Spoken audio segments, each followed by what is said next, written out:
चलिए तो आज हम बात करते हैं कि पितृपक्ष की परंपरा कैसे शुरू हुई। गरुड़ पुराण में भीष्म पितामह और युधिष्ठिर के संवाद बताए गए हैं। महाभारत काल में भीष्म पितामह ने युधिष्ठिर को पितृपक्ष में श्राद्ध और उसके महत्व के बारे में बताते हुए कहा कि श्राद्ध कर्म से धन, यश और पुत्र प्राप्ति के सारे रास्ते खुल जाते हैं। भीष्म पितामह ने बताया कि ब्रह्मा के पुत्र अत्रि हुए और उन्हीं के वंशज भगवान दत्तात्रेय हुए।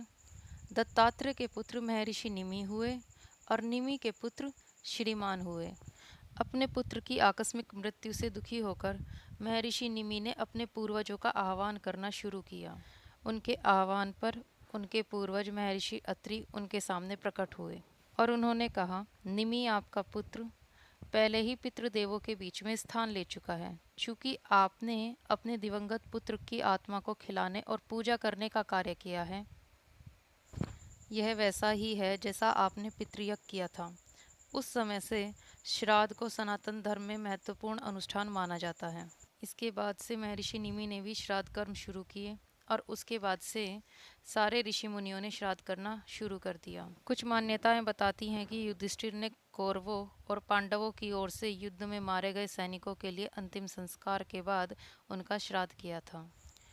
आगे पितामह भीष्म श्राद्ध के दिनों के महत्व को समझाते हुए कहते हैं कि कृष्ण पक्ष की प्रतिपदा का श्राद्ध करने वाले को सुंदर पत्नी प्राप्त होती है।